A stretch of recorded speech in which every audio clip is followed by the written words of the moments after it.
우리가 지금 경험하고 있는 그 신자유주의가 뭐 무르익고, 그리고 이제 그 이후에 지금 현재 또 나타나고 있는 이 다양한 이제 주변부의 여러 가지 현상들과 거기에서 또 계약과 지위의 문제, 또 거기서 또 정치적인 문제에 대해서 이제 다루는데요.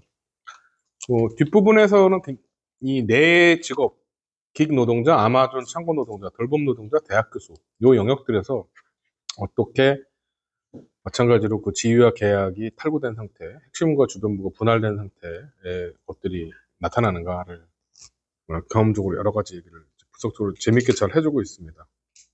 여기서 이때 핵심 문제의식은 어쨌든 고용주가 계약 조건을 조작해서 근로자를 법적 보호 밖으로 배제하는 것, 노동이 아닌 기업가 정신으로 포장된 고용 형태가 확산되고 있는 것, 노동자가 자신의 고용 지위와 권리 의무를 인식하는 방식이 변화하고 공정한 대우에 대한 기준과 감각이 또 변화하고 있는 이런 이제 상황들이라라는 것이죠.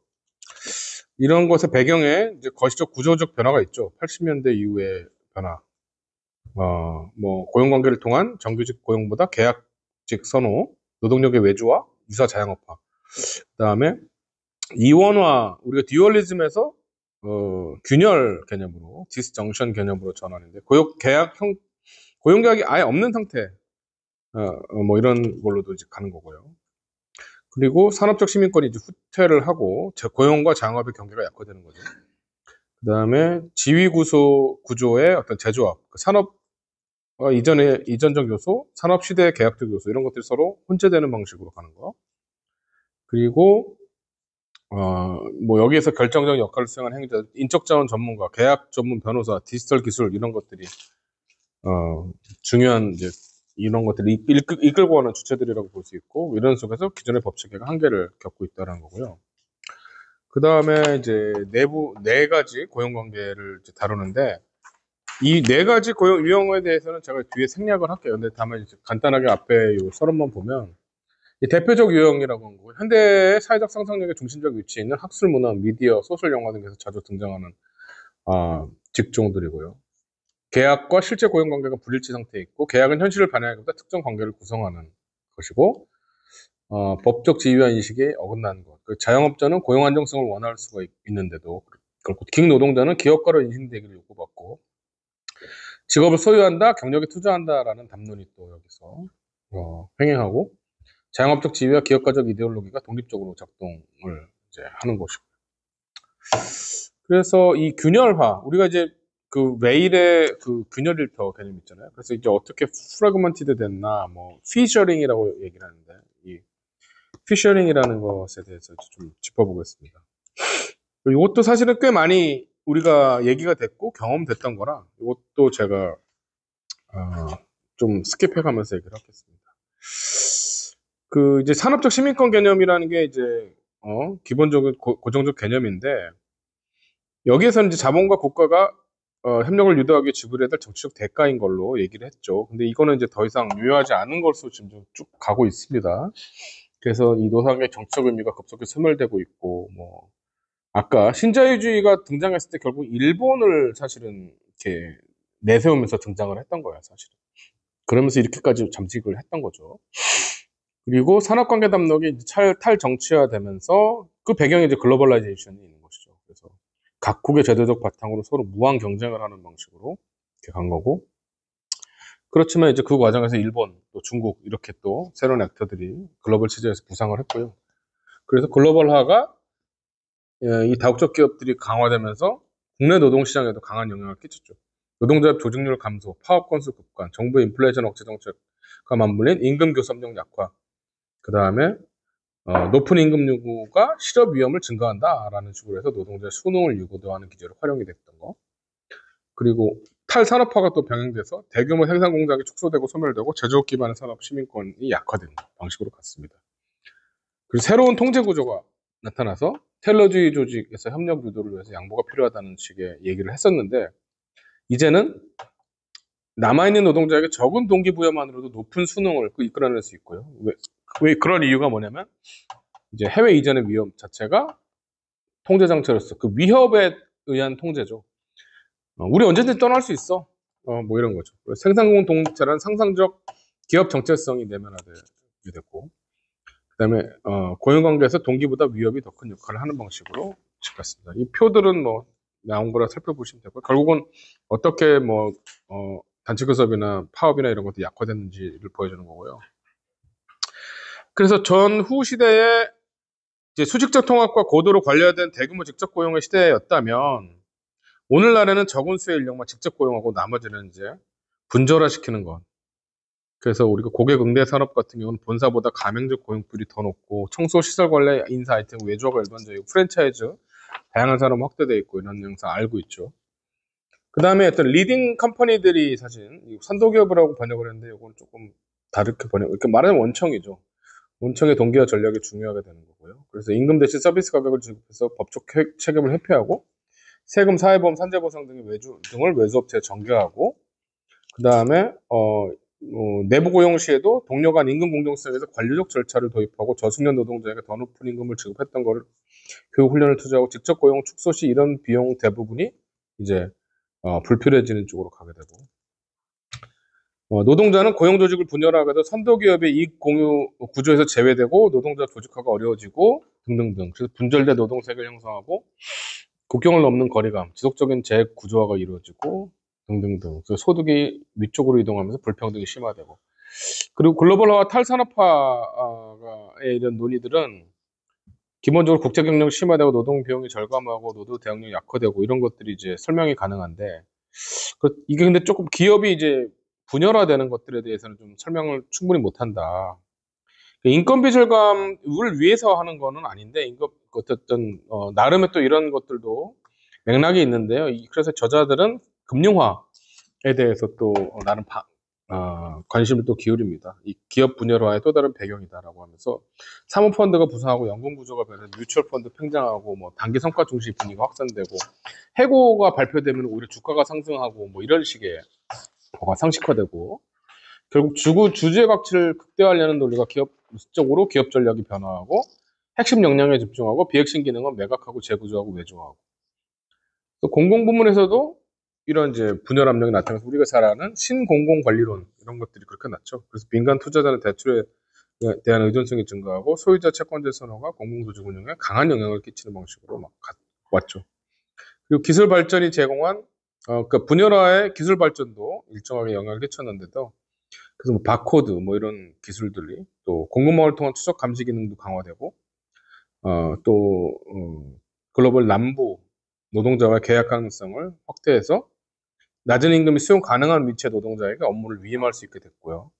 뭐 인도 같은 데서 콜센터들이 막 엄청 번성하는 이런 것들도 관련이 될 수 있을 것 같고, 글로벌 가치 사슬이 글로벌 계약 사슬로 구체화되면서 사슬 고리마다 결국은 임금을 줄이는 방식의 결국 같습니다. 그리고 팬데믹의 영향도 있고요. 그리고 이런 식의 이제 결국은 이제 분열화와 이 금융화로 인한 자본의 집중이 동시에 진행됐다. 기업의 분열화는 직접 고용을 축소를 의미를 하는데, 그렇지만 시장 지배력이 있는 대기업은 사라지지 않았다. 그리고 자본 통합과 준독점적 기업이 형성돼서 이건 이제 전통적 독점은 아니고, 산업 내 필수 자원 통제를 통한 권력을 행사하고, 그 배경에는 취약한 독점 금지법과 강력한 지적 재산권, 기술 발전, 이런 것들이 또 내재해 있으면서 준독점적 기업들이 형성됐고, 노동자에게는 결국은 이제 노동자 간 권력 격차를 심화시키고, 이런 이제 리딩 컴퍼니들은 결국 직접 고용자 또는 서비스 구매자로 기용하면서 지역 내 주요 고용주로 생산비 절감을 추구하고, 고용되지 않더라도 실질적 영향력을 행사하는 방식으로 갔습니다. 그래서 주변부 노동자와 핵심 노동자로서 이제 네 가지 유형을 여기서 다루는데, 그 모든 노동자들 속에서 이런 식의 이데올로기와 또 이 분할 통치의 여러 가지 전략들이 진행이 됐다라는 건데요. 어쨌든 그렇습니다. 그래서 요거는 그냥 좀 쭉 넘어가도록 할까 싶은데요. 예. 기능 노동자와 관련돼서 41쪽에 호출 근로자 라고 볼 수 있죠. 그리고 또 우리 많은 플랫폼 노동자들이 여기 해당을 하겠죠. 다수의 독립계약자로 존재해 있으면서 여러 가지 이제 법적, 경제적, 비용 절감, 노동자 부담, 뭐 이런 것들 우리가 다 알고 있고요. 그래 플랫폼이 자기 규정을 하는 거, 노동자 인식을 기업가 내러티브로 자유와 유연성과 자율성을 강조하는 것이죠. 그래서 택시가 라이드 쉐어링이다. 청소는 이웃 간 상호 도움이다. 이런 방식으로 호도하는 방식으로 이제 이끈다는 것이고, 실제 작동은 통제가 유지되고, 명목상 독립계약자지만 사실상 노동통제를 받는 사람들이고, 통제 방식이 이제 변화한 것이죠. 법적 계약 대신에 기술적 수단으로 통제하고, 앱에 의한 실시간 감시, 통제 권한을 관리자에서 소비자로 전가하는 거. 이것도 굉장히 교활하죠. 그래서 레퓨테이션을 이제 받잖아요. 그래서 평점 이런 것로 통제를 하는 것이죠. 그다음에 노동 유도 및 제재 방식 이런 것들도 또 있고요. 그다음에 여기서 법적 지위와 이제 분쟁들이 이제 많이 발생하고 있고, 이거에 대한 노동자들의 반응은, 일부는 이제 이익 노동자들은 스스로를 자영업자로 인식하고 독립계약자로서의 권한이 부족하다라고 인식하고, 다른 노동자들은 플랫폼 노동을 일반 일자리처럼 인식하면서 임금이 낮은 거에 대한 불만을 갖기도 하고 그랬고요. 아마존 물류센터 노동자들은 뭐 우리가 아는 사실 쿠팡의 물류센터 이런 것하고도 사실 이제 다 비슷하죠. 거기서 보면은 나름 일정하게 고전적 테일러주의적인 뭐였는데, 이제는 더 비인간화와 고립화와 심화된 방식으로 사회적 작용을 전면 차단하는 방식으로 디지털의 스톱워치로 계측되고 진통제 자판기를 설치해서 노동 조건의 비정당성을 사실은 상징하는 건데요. 이러면서 겉보기에 명확한 통제 교대제 구조지만 간접 고용, 제로 시간 계약, 일용직 형태가 다수고 종속적 계약제로 빠져서 제한적 권리만 부여한다. 그리고 통제 방식은 기업과 담론 없는 유인과 처벌로 이루어지고 있다라는 거고요. 돌봄 노동자들, 특히 재가 돌봄 노동자들, 우리가 이제 집에 방문해서 하시는 분들 이 부분인데, 여기 바로 이제 노동 조건의 악화, 내적 공동화 이런 것들이 이루어지는데, 민간 업체로 사실 위탁이 많이 되고요. 법적 권리의 축소를 통해서 사용자 직접 이익이 발생하고, 과잉 고용, 상시대기 유도, 돌봄의 연속성 약화가 이루어지고, 고용의 불안정과 권리의 실질 행사가 어려운 쪽으로 가게 되고, 뭐 그렇습니다. 그래서 여기도 고용의 형태와 법적 보호가 부재한 상태로 빠지게 되고, 그 다음에 뭐 care as enterprise 담론 이런 것들이 내면화 되면서 시장화된 돌봄이 기회 성과의 언어로 수용이 되고, 과거 복지국가 돌봄 체계를 비판적으로 보게 만들고 등등 이런 게 있고요. 그 다음에 뭐 젠더 인종 계급과 돌봄의 법적 구성 측면도 볼 여지가 있고요. 우리가 아는 이제 이게 우리나라뿐 아니라 서구의 이제 대학 교수들이 전부 다 핵심과 주변으로 이제 나눠지는 식으로 갔죠. 그래서 주변 단기 계획을 반복하고 생애 주기성 불안정성 충돌하고 기간제 성과급 계약에 처하게 돼서 논문 수, 인용지수 뭐 이런 걸 가지고서 인덱스화 돼가지고 성과급제 평가하고 근로조건을 개별화하고 이런 방식으로 가고요. 그래서 교수직을 기업가로 재구성하면서 교수를 마치 자영업자형 인물인 것처럼, 그래서 과학기술 분야에서 특히 뭔가 기업들이 이렇게 원하는 특허 뭐 이런 것과 관련돼 가지고 돈 흔들면서 이끌고, 그다음에 그래서 학문이 직업화 실패되면서 시장에 의한 통제로 가게 됐고요. 비정규 교수 뭐 이런 초기 경력자 이들은 이제 구조적 불안성에 바로 빠질 수밖에 없고, 그러면서 헌신과 복종을 유도하는데, 이거는 뭐 아마존 창고 노동자하고 사실 다를 바 없는 것이라는 얘기고요. 이데올로기와 자유교육 체계 속에서 능력주의의 담론, 그다음에 또 소명으로서의 학문 담론 이런 것들이 있으면서 자기 교육을 유도하고 있다 이런 얘기입니다. 지위와 계약, 공공과 민간에 관한 얘기로 넘어가면요. 이제 고용지위가 개인화되고 공공질서에서 계약질서로 전환이 진행되고요. 노동법과 고용관계 통일성 해체되고 개별 계약 기반의 다양한 고용 형태가 확산돼서 핵심과 주변으로 분절되는 양상. 이거에 대해서 사실은 이제 앙드레 고른가 이 프랑스의 사회철학자, 사회학자 있죠. 핵심 노동자가 요구되는 충성은 기업 내 신봉건제와 유사하다. 그래서 수도원적인 안정을 제공하면서 무조건적 헌신을 요구하고, 뭐 근데 이제 이런 비유조차도 설득력을 상실하는 시대로 가는 게 평생 고역의 암묵적 기대도 사라지고요. 충성보다는 자기 경력 관리와 시장 가치 중심의 행동이 이제 일반화되는 쪽으로 가고 있고요. 그래서 뭐 이런 식의 변화들 얘기를 할 수 있습니다.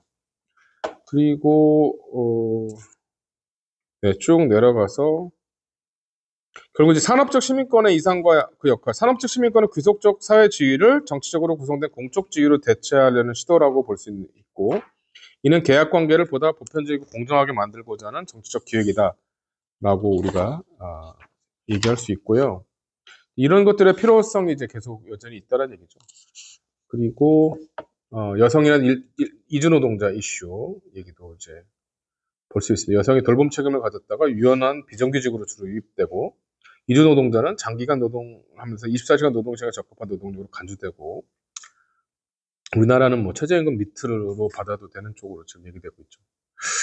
그래서 특정 집단이 저임금 저지위 일자리에 과잉 대표되는 현상이 빠지게 되고 물리적 노동력 차이가 아닌 이데올로기의 제도에 의해 이런 것들이 구조화되고 있는 상태다라는 거고요. 그리고 이런 이제 계약의 사적 구성은 국가의 입법 및 제도 결정과 불가분의 관계에 있다.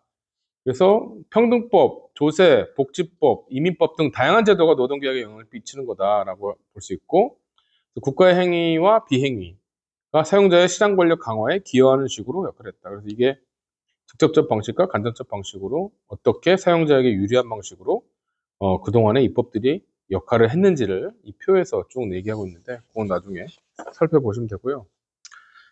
고용관계의 사적 구성은 결국은 이거 정치적이고 이거 자체가 공공적인 문제다라는 거죠. 그래서 국가의 공적 허가 아래서 이루어지는 거고 결국은 신자유주의와는 기업이 이루는 것이 아니라 결국 국가가 같이 거기에 일종의 적극적으로 참여를 했다라는 얘기입니다. 임금이 생계비 이하일 경우에 차익은 공공재정으로 보완되고 자영업자가 증가하고 조세수익 감소하고 사회보험 재정이 약화되는 방식으로 이제 가게 됐고요. 그렇습니다. 이런 것들에 대한 대응도 사실은 특히 이제 자영업의 양면성에 대해서 우리가 알죠. 근데 정치적 의지가 있다면 가능한데 자영업 및 비표준 고용이 사용자에 의해 쉽게 설정되지 않도록 제한을 할 수도 있고 노동자가 이의를 제기할 수 있는 절차와 권리도 보장할 수 있고 사용자에게 최저임금, 사회보장, 연금 등 법적 책임을 부여할 수도 있는 것이죠. 그러니까 이런 것들이 근데 이들 고용 형태의 경제적 유인을 결국은 감소시키는 쪽으로 이제 가게 되겠죠. 이거 결국은 국가가 하기 나름이라는 것입니다.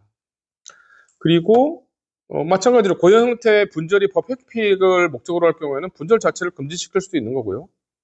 또 계약망 상위 기업까지도 법적 책임을 확대시킬 수 있는 것입니다. 우리가 이제 노란봉투법 얘기를 하듯이 그런 것들도 할 수 있는 거고 계약 자유의 제한, 허용 계약 형태의 범위 규정도 가능한 것이다라는 것입니다. 그래서 이 산업법 시민권 체제 전면 재구성이라는 것이 불가능하지 않고 애당초 신자유주의 자체도 그런 식의 재구성을 정치적으로 했던 결과이기 때문에 또 다른 방식으로 재구성하면 된다라는 것이 저자들의 주장이고 입법 외에도 하지만 입법 외에도 이런 과정은 굉장히 복잡한 구조적 과제다라는 게 이제 얘기입니다. 그래서 마지막 이제 5장으로 넘어가겠습니다. 탈산업화 시대의 어떤 정의는 무엇인가라는 이제 질문이 다시 던져져서 셀즈닉과 진스하이머의 논의는 여전히 유의미한가? 노동자의 법 형성에 참여는 유효한가? 동의는 오늘날에도 법치 일터민주주의 기반이 될 수 있는가? 이런 것들이 사실은 신자유주의 시대에 우리가 를 경험하면서 지금 던지는 질문이라고 볼 수 있고요. 폴라니와 셀즈닉의 관점을 재해석한다면 자율시장과 반운동의 이중구조였다라는 거고 그 다음에 산업정의는 인간 상호작용, 공정성, 호혜성의 규범으로 나타나는 것이다. 그러나 이 규범은 자본주의 경쟁과 이윤논리에 의해서 끊임없이 압박을 받는 것이고요. 그 다음에 에델만의 실증 분석에 따른 법은 경영 논리에 의해 재해석되고 법의 상징적 준수가 실질적 준수로 간주된다. 노조와 집단 교섭이 없는 환경에서는 고용법과 평등법도 주주가치 효율성의 이름으로 변형이 된다. 사법부와 입법부마저도 영향을 받아서 법의 제도적 탈정치화가 이루어질 수도 있다라는 거죠. 그리고요. 중소기업과 플랫폼 노동은 관료적 절차가 이제 부재하게 되고 아마존 등 대기업도 모바일 앱, 자동화 서비스로 물리적 조직성도 상실해가고 일터가 장소가 아닌 관계라고도 얘기하는 것조차도 단절된 형태로 더더욱 변화되는 방식으로 이제 가고 있습니다. 재택근무도 우리가 양면성이 있죠. 뭐 시간 비용 절감이 있으나 공동 노동 감각, 연대, 동료성의 상실이 이루어지기 때문이죠.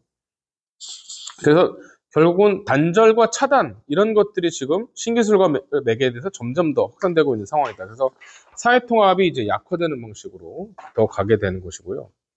노동자들 다양한 배경을 가진 노동자들 간의 상호작용 기회가 지금 감소하고 있는 상태가 지금 목도되고 있죠. 이런 상태에서 이제 법적 미래는 기업의 성격과 노동자의 열망을 반영해야 한다라고 하는 셀즈닉의 주장을 생각을 해볼 필요가 있고, 이제는 기업은 시장과 사회, 사적 소유와 공적 목적 사이에서 정치적, 경제적 쟁점의 중심이 되어 있다라는 것입니다. 그래서 이 균열된 기업과 노동자의 거리가 이슈인데, 조직 혁신과 본질 구조로 인해서 노동자의 작업 조건과 법적 지위는 기업으로부터 이제는 거리감을 갖는 쪽으로 지금 가고 있고요. 결국은 여기서 이 저자들은 강조하는 것은 조직이 아니라 직업 공동체로 시선을 전환할 필요가 있다라는 얘기를 합니다. 그러니까 집단적 삶이라는 게 더 이상 기업 조직과 동일시될 수 없다, 이제. 그 과제는 이제 기업 논리와 경합하거나 초월하는 규범적 집단 공간을 창출해내야 된다는 것이고, 일정하게 그 맹아들이 존재한다는 것입니다. 이러면서 사무엘 립셋이 논의를 이제 가져와서 오큐페이셔널 커뮤니티, 이런 직업 공동체의 중요성을 강조하는 식으로 이후에 얘기를 합니다.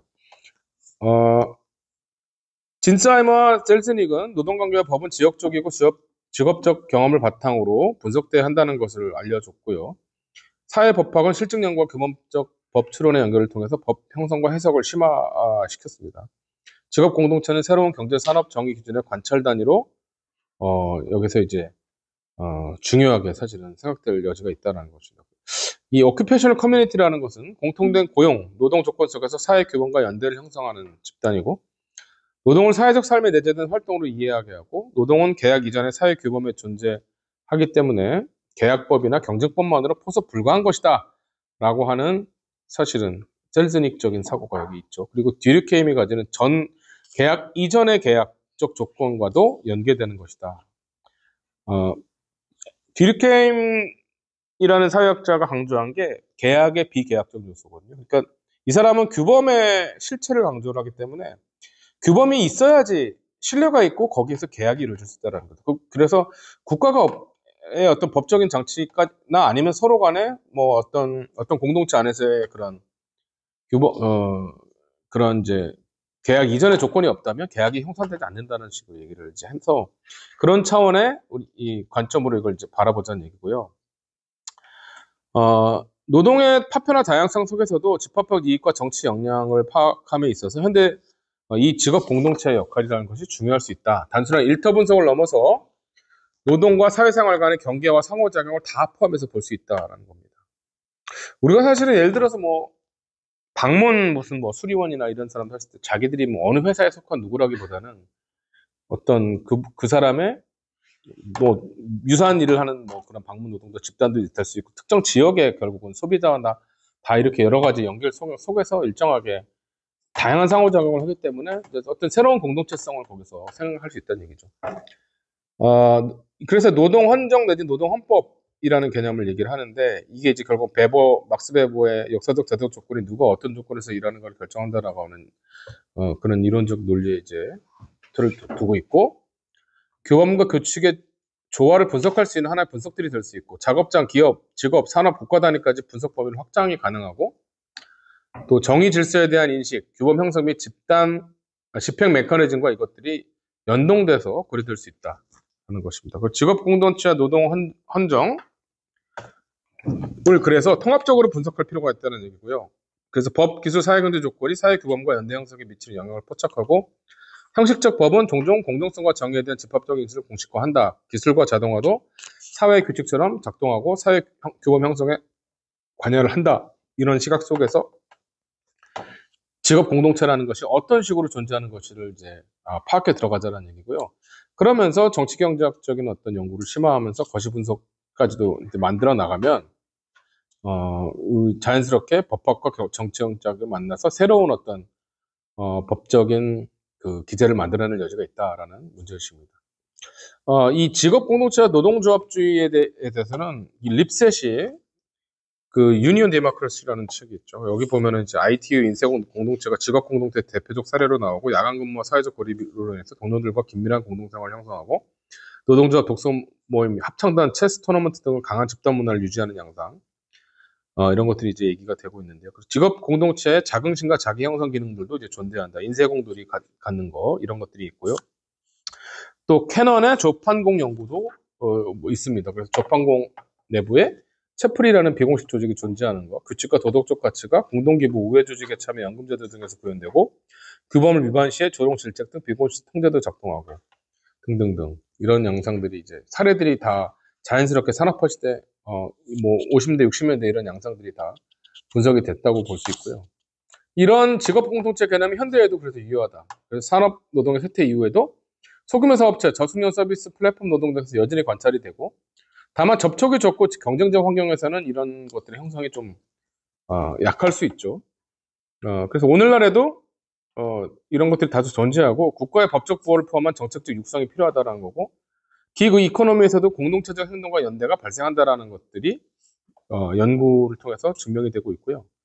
그래서 현대 직업 공동체가 그래서 규범적 잠재력을 갖는다. 그래서 립셋 등이 두터운 묘사를 통해서 현대화한 어떤 그런 것들을 재정의할 수 있다. 같은 일을 한다고 여기는 사람들이 사회적, 개인적 정체성 형성하고 공유되는 가치 비범 관점을 통해 직무 및 그 영역까지 아우르는 공동체를 구성한다라고 하는 식의 사고죠. 그래서 인류학적으로 이런 걸 좀 바라볼 필요가 있다는 겁니다. 그래서 다양성과 상호관계를 파악해서 뭔가 맥락과 질적 관찰을 통해서 할 수 있다는 얘기인데, 그러면서 이분들이 몇 가지를 제시해요. 그래서 관찰점으로서 뭔가 어떤 식으로 뭘 봐야 되냐, 자기 동일시를 어떻게 하냐. 저임금 불황등 노동자들도 노동의 자긍심과 정체성을 부여하고 있다. 노동은 인간의 실천으로서 단순 노동과 해석과 수행도 요구된다. 이는 고용주에게 보장받지 못한 노동을 노동자가 자기 자원으로 보조하게 만들기도 한다. 그리고 이 헌신은 공정한 대우에 대한 묵시적 기대를 낳고 그게 좌절될 경우 갈등과 조직화의 계기가 될 수도 있다. 또 노동과 비동의 통합도 이루어지고 있는데요. 동료 간 유대는 일과 삶의 경계가 중첩되는 구조에서 강화되고, 어떤 그 기이한 근무 시간과 사회적 고립이 있으면 직장 중심 공동체 형성이 유리하게 되고, 퇴근 후에 사교 활동이나 노동 중심의 여가 활동이 공동체를 촉진할 수 있고, 또 여전히 노동은 사회 통합의 핵심 장으로 기능할 수 있다. 또 다양성과 프라이빗 스타일 중심의 공동체도 생각할 수 있습니다. 그래서 불안정 고용과 비표준 경력 속에서도 다양한 직업 공동체가 등장하고, 삶 전체가 노동에 종속되거나 반대로 라이프 스타일에 맞춰서 노동이 선택되기도 하는 거죠. 그래서 우리 같은 사람한테 적절한 거 이런 식의 공유된 관념과 직업적 에토스를 형성할 수 있습니다. 그리고 공동체의 기능성과 암묵지가 또 공유될 수도 있어요. 그래서 직업 공동체는 정식 훈련이 없는 서비스직에서 필수적인 역할을 수행하고요. 감정적 지원, 실수 은폐, 비공식 직업 윤리가 서로 전수될 수 있죠. 공동체는 관리자가 대체할 수 없는 방식으로 생산성과 어떤 사기, 진작을 할 수 있는 거고요. 그 다음에 조직화의 잠재력도 있고 또 한계도 있는데요. 공동체는 노동자들의 집합적 이해 형성의 하부 구조를 제공하고, 그래서 뭔가 이렇게 대처해 나가는 공동체에서부터 암묵적인 집합주의로 발전해 나갈 수 있고요. 이것이 노동조합 조직화의 기반이 될 수 있다라는 식의 분석도 연구도 있습니다. 고객 중심의 서비스 노동자들이 대표적인데, 이들은 높은 직무 만족도와 도덕적 책임을 지니기도 하는데요. 이런 것들이 연대 형성으로 나갈 여지도 있다. 하지만 낮은 소외감과 낮은 자긍심, 낮은 또 개발에 대한 수행은 이제 조직화를 어렵게 만들죠. 그리고 또 고객에 대한 동일시는 오히려 사용자에 대한 집단 반감으로 전환되기도 하고, 이런 양상도 볼 수 있습니다. 그 다음에 6번째로는 사용자에 의한 공동체 억제 전략이 또 있어요. 사용자들은 비공식적 유대를 차단하고 작업을 분리화시키려고 하고, 이들의 어떤 정치화 가능성을 억제하려고 합니다. 신자유주의적 작업 자체는 생산성 손해를 감수하고도 공정체를 배제하려고 하는, 그게 이후에 비용이 더 크다는 것을 이제 동물적 감각으로 알고 있는 거겠죠. 동료와의 협의, 교육 없이 개별적으로 수행 가능한 단순화된 과업들을 위주로 설계해 가고요. 이게 이제 아마존의 물류센터가 대표적인 거고요. 기업 공동체의 직업 공동체의 기업화가 일정하게 좀 이루어지는데, 그런 것들은 이제 일종의 기업 공동체로의 포섭인데요. 사용자는 직업 공동체를 기업 공동체로 전환하려는 생각을 가지고 있습니다. 그래서 연대는 기업 충성심과 위계 복종으로 대체되고, 문화 역시도 사용자 중심으로 변화돼서 영화 산업의 사적인 파티가 사실상 강제된 채용의 장으로 기능하기도 합니다. 생산성 이익을 얻고 조직화 위험을 회피하는 방식이고, 노동 귀족층을 활용하고 기업가적 자기정체성을 강조하고 노동자의 혐오를 유도하는 방식으로 가고요. 그래서 이게 이탈리아의 배달 노동자들이 그런 사례가 이제 있나 봐요. 경쟁을 이유로 법적 보호를 거부하기까지 갔다고 합니다. 직업 공동체의 규범적 가능성, 조건이 있는데 여전히 노동자 연대 잠재적 원천으로 가능하고 기능이 할 수 있고 적절한 조건 하에서 시장 중심 논리의 대항기제로서 갈 수 있고 산업 시민권의 기반이 될 수 있다라는 게 저자들의 판단입니다. 이러려면 법적 주호, 권한 부여, 조직화 자유 등등이 제도화돼야지 된다라는 그리고 사용자 포섭에 대해서도 법적 대응이 필요하다. 사용자의 개입은 노동 환경 구조에 대한 침해다라는 거고 우리가 사실은 노동조합의 운영에 대해서 사용자가 함부로 개입 못하게 하는 그런 양상들이죠. 근데 그거가 반드시 꼭 노동조합일 필요 없다라는 얘기예요, 이 사람들은. 하나의 새로운 직업 공동체를 통해 가지고 자연스럽게 갈 수 있다는 얘기고 산업적 질서 정책 차원에서 규제되어야 되고 핵심은 노동자의 불만 제기 이전에 집단적 연대 형성과 표현을 보장해야 된다는 거고 공공정책은 노동과 사회생활을 통합해서 지역 문화 반영을 기본 기능으로 삼아야 된다는 겁니다. 그래서 아래로부터 산업정의의 복원을 위한 법제도 개편이 필요하다. 그래서 여기서는 재구성된 결사의 자유, 결사의 자유가 필요한데 그거를 현재 조건에 맞게 재구성해낼 필요가 있다는 얘기죠. 그래서 자영업자를 포함한 모든 노동자에게 적용 가능해야 된다. 조건의 다양성을 고려해서 절차 규칙 기반의 직장 내 정치체가 구축될 필요가 있고 공통의 권리 요소들을 서로 발굴해내야 된다. 동료 간 사적 소통의 권리, 고용 안정권, 발언 보호, 개인정보 보호권 등등. 그리고 분산된 집단 행동의 제도화가 이루어질 수 필요가 있고 이걸 통해서 탐색적 메커니즘을 발굴해낼 필요가 있다는 건데요. 그래서 이해 발견, 규범 수립, 실천 가능성 탐색 이런 식의 동태적 과정을 모색해야 된다는 겁니다. 그래서 직업 공동체야말로 결사의 자유를 사실 의미한다는 것을 정의해 줘야 되고요. 직업 공동체도 배제성과 폐해성의 위험이 있는데 여기 이제 일정한 잠재법이 항상 특수하고 헌법적 한계와 통합이 필요하고 형식적 결사의 자유가 무제한적 차별의 자유를 의미하는 것은 아니라는 거고 권한의 부여와 평등권, 인권에 따른 제한이 필요하다라는 것입니다. 그래서 정치적 과제로 연대를 구축하자라고 얘기를 합니다. 직당 내 정치는 보편적 가치의 특수의 연계 속에서 계급 정치 일부러 자리매김해야 되고 파벌주의 극복은 법 제도만으로는 불가능하기 때문에 민주개혁 정치의 핵심으로 다양한 집단 간 연대를 구축할 필요가 있다라는 겁니다. 그래서 연대를 강조하면서 이 양반이 이제 1951년에 프란츠 노이만이라는 노동법 학자의 얘기를 하는데요. 당시 이제 바이마르와 나치 경험에 대한 반성으로 노동법의 민주적 복원을 이 양반이 제안을 했어요. 그래서 고용계약의 계약성과 지배성, 특히 강권성, 이 게발츠페알티니스라는 말 강제적으로 한다는 얘기. 이런 이제 이중성을 강조했는데 계약 당사자주의는 진보였지만 불충분한 권리 보장 수단이었다는 거고 고용계약은 지위 안에서 내정되어야 되고 산업시민권으로 이게 구체화되어야 한다라는 이야기였습니다. 그래서 집단 교섭이 일정하게 우위와 기능력을 가져야 된다는 건데 개발 고용법보다 집단 교섭력은 변화에 유연하게 대응이 가능하고 산업환경 변화에 따라 임시적 산업평화 유지가 가능하고 노동법 노조합은 계약의 수호자로서 공동규범의 생성 집행을 수행하는 주체로서 역할을 할 수 있습니다. 독일의 직장협의회나 기업 이사회 참여 제도 등등과 연동돼서 참여적 법치를 구현할 수 있는 쪽으로 갈 수 있는 것입니다. 진스하이머는 노동법이야말로 경제의 민주화, 경제민주화의 수단이다라고 봤는데 이게 단지 보호를 넘어서 노동자 규칙을 함께 만드는 자유를 보장해야 된다는 것 같고 자본주의 맹목적 시장에서 노동자를 해방시키는 수단이 될 수도 있다는 거고요.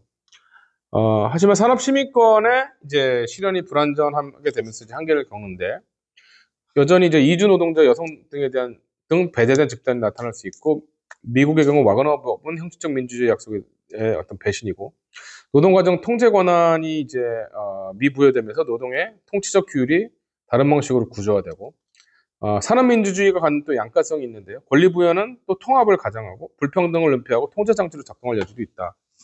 그래서 전후 노동법이 이중 기능을 했는데 노동계약 분쟁 조정과 집단행동의 권리로서 결사의 자유를 보장하는 이런 기능을 했는데 결사의 자유는 민주사회 본질적 자유권이라고 볼 수 있고요.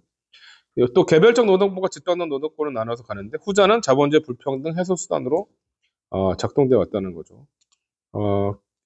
이 집단교섭이라는 것은 계약을 잠정적 합의로 만들면서 정치, 사회, 경제적 조건의 수반에 따라 수정 가능성을 확보할 수 있게 만들고 정치적 변화는 노동자의 사회 정의를 인식하게 하고 조직 역량을 키우고 계급의 성숙도를 키우는 것과 직결되는 것이다 라는 것입니다. 그래서 이 민주주의의 진보적 진화와 노동의 역할을 보면 계급 분열의 현실에서도 진보적 규범 진화는 뭔가 이제 불이익 계급, 피압박 계급의 상호작용에 달려있는 거고, 노동조합은 공론장, 사회운동, 법제도의 상호작용 속에서 산업정의의 개념을 발전시켜 나왔죠.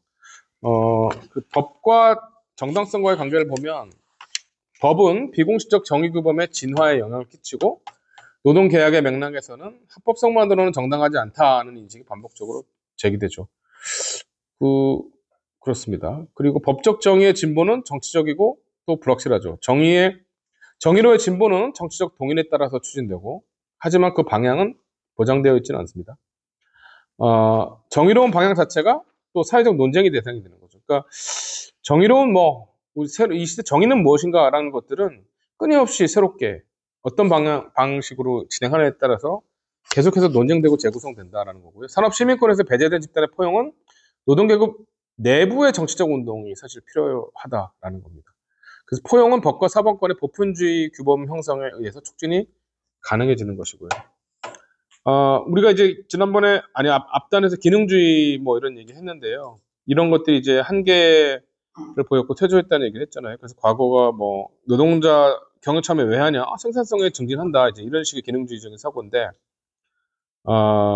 이런 것들이 이제 퇴조를 했죠. 오히려 경영 비용 절감의 사회 기술로 이렇게 노동조합이 더 기능하는 역할을 갈 여지도 있고요. 기술과 법제 발전으로 노동자 참여가 이제는 불필요하다라는 인식도 확산되고 있습니다. 그래서 기능주의는 시대착오적이다라는 담론으로 이제 평가되고 있기도 하고, 또 효율성 중심 기업 구조의 현실들이 점점 이제 이어져 왔죠. 그래서 영미권 기업 모델은 주주 이익에 우선해서 산업민주주의가 후순위 되고, 과잉 유동성 자본 유치를 목적으로 하면서 노동자를 외부자로 대체할 가능성이 높아지고, 기업은 언제든지 합의적 경영의 후퇴가 가능하고, 괜찮은 일자리 유지가 사용자에겐 비용으로 인식되는 그런 경향으로 나왔습니다. 이런 식의 이제 흐름들과 주장들에 대해서 노동자는 여전히 일정한 재량권과 사보타주를 할 가능성을 보유하고 있다. 또 고용 종료와 인력 대체에는 비용과 제한이 존재한다. 따라서 사용자 이익만으로 일종의 전제주의, 사용자 전제주의를 정당화할 수는 없는 것이다 라는 비판들이 나오고요. 정의의 규범 질서는 이익 추구보다 우선하고 그것에 일정한 제약을 가해야 된다라는 주장도 있습니다. 법과 정의가 우선한다라는 건데, 효율성보다 정의가 우선의 기준이 되어야 한다라는 주장이고요. 전제주의가 아닌 조직 가능성이 기술적으로 존재한다면 그 자리에는 법적 사회적 규범이 대체해야 된다라는 주장입니다. 산업민주주의는 결국 공적 헌정 질서의 문제라고 볼 수 있는데, 단지 노동법만의 문제가 아니라 노동 헌정, 경제 헌정의 문제다라는 거고요. 흰자주의 체제에서 정의라는 것은 경제적 경쟁력의 기준으로만 허용됐는데 이걸 넘어서야 된다는 거죠. 결국 이런 사고는 노동법의 규범적 전통과 정치적 충돌을 빚습니다. 노동법이 단순히 관리 기술을 넘어설 경우에 반드시 정치적 충돌을 초래하게 되고요. 효율성 중심의 비판 세력과 마주할 수밖에 없고요. 이랬을 때 노동법의 임무는 폴란인식 대응운동, 진자운동을 얘기했죠. 폴란이가 이중적 이런 얘기하면서 그 노동법 노동의 상품화 흐름에 정해야 되고, 이 대응운동은 노동력 시장뿐 아니라 상호작용하는 다른 시장에도 영향을 끼친다. 이제 마지막 파트입니다. 결국 이 저자들은 이런 식의 인식 속에서 갈등에 대한 해결이나 순화 이게 아니라 오히려 갈등을 좀 표출해라, 갈등을 조성해라 라는 식의 이제 주장으로까지 나가요. 그래서 노동법은 직장 내 민주주의 실현을 위해서 갈등 해결에서 갈등 조성으로 전환될 필요가 있고, 이해관계의 표출과 협상은 사회 안정과 민주주의에 오히려 기여하는 거다. 그러나 현대 고용조직은 갈등의 외화를 방지하고 가짜 평화 상태를 유지하려는 전략을 고도화하고 있다. 이러면서 노동자 자율 조직화 기회가 박탈되고 있고, 노동법은 하지만 갈등의 외화 가능성을 보장함으로써 이후 해결 구조로 연계 구조를 설계해 나갈 수 있다라는 겁니다. 그래서 집단적 노동법의 핵심성을 강조하고요. 그래서 노동법을 사법의 합의 영역으로 축소해서는 안 되고, 공적, 정치적 헌법으로서 기능하게 해야 되고, 집단적 목소리의 행동의 공간을 제도화해야 한다는 것, 노동자의 자율성, 규범 창출력을 보장해야 되고, 단일주의적 사용자 지배체제에 법적으로 맞서야 한다는 거고요.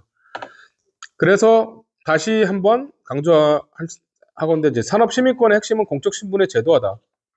그래서 과거에는 사용자에 의해서 설계된 신분 계약을 무력화하려는 공적 지위를 부여했다면, 이런 것들이 이제 양도 불가능한 권리 내지는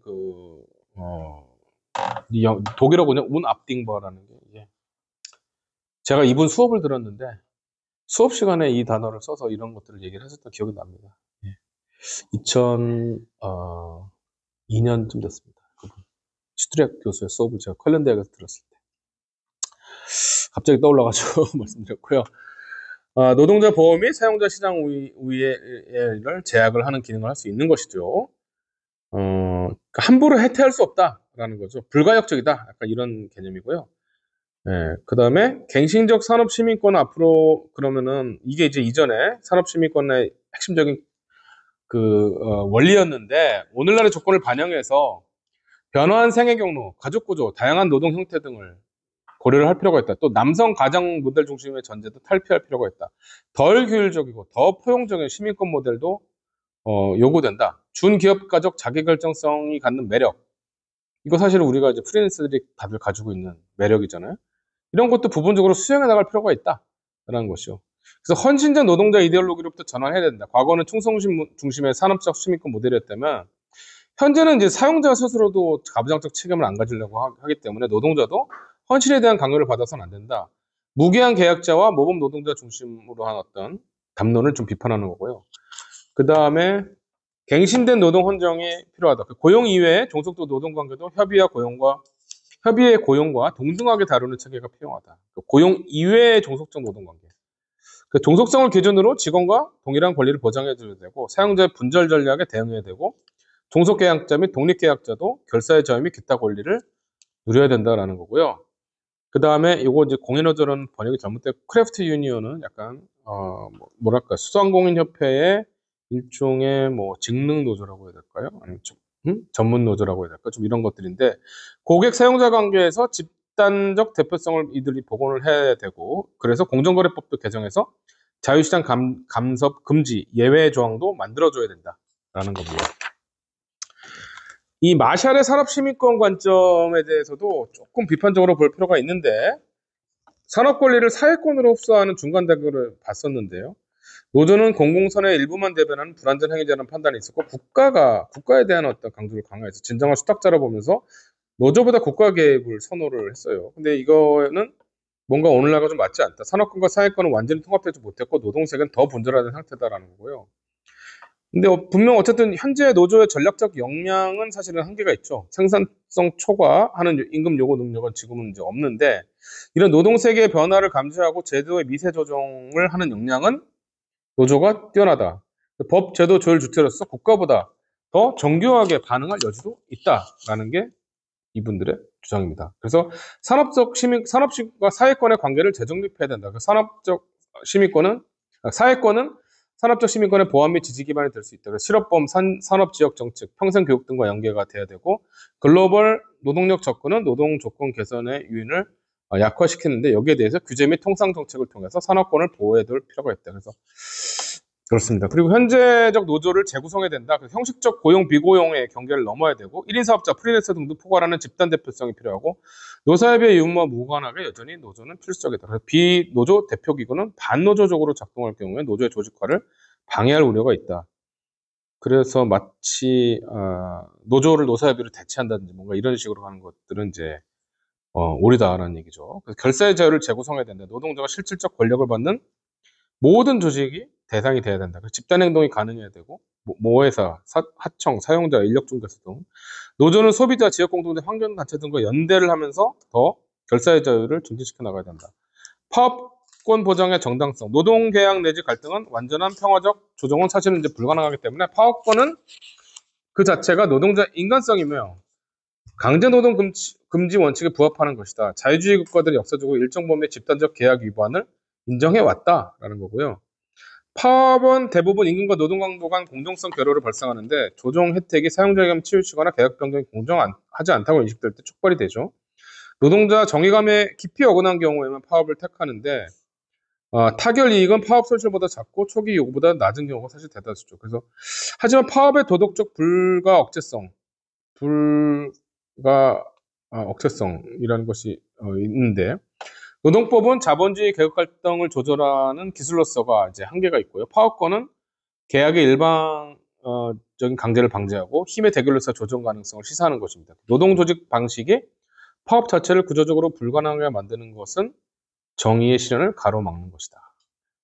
네, 라는 거고요. 그래서 결국 이제 노조에 의한 파업의 어떤 특히 뭐 이런 단체 행동과 파업의 다양한 가능성들에 대해서 열어놔야 된다는 주장을 하고 있다고 볼 수 있고요. 그 다음에 노동법은 단체 교토 집단적 자율규제에 대한 지원을 통해서 스스로를 갱신해 나가야 된다.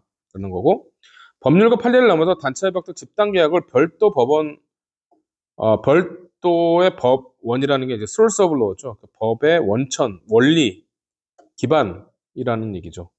그리고 비공식 규범을 공적 법 질서에 통합해내는 데에서 개방적으로 움직여야 된다는 겁니다. 노동법의 성과는 경제 헌정에 의해서 근데 제약이 되죠. 시장 자유화는 노동시장 자유를 강제하고 노동의 상업화를 억제하려면 상품 서비스, 자본시장 전반의 민주적 통제가 같이 필요하고 금융거래세, 투기자금, 대중통제, 연금기금 민주화 등등의 조치들이 필요합니다. 그래서 노동법만 잘 만든다고 능사가 아니라 이런 경제 헌정도 같이 동반돼야지 노동법의 가치가 유지되는 방식으로 발현될 수 있다라는 거가 주장이고요. 그래서 일터민주주의와 경제민주주의는 양자택일이 아니라 둘 다 해야 되고 또 경제민주주의 이전에도 일터민주주의는 유효하고 리차드 하이만은 민주주의는 다층적이며 위아래로 모두 추진돼야 한다고 강조했고요. 그래서 두 영역은 서로의 진전을 강화한다라고 볼 수 있습니다. 그래서 새로운 정치 전략이 필요한데 노동개혁뿐 아니라 자본의 계약 행위도 투쟁의 대상이 되어야 되고 새로운 투쟁의 정치, 새로운 갈등의 정치 가 촉진이 되어야 한다는 게 노동법의 민주적 기여과 잠재적 확인은 전략적 정치 개입의 핵심 구성 요소이다 라는 게 이분들의 말씀입니다.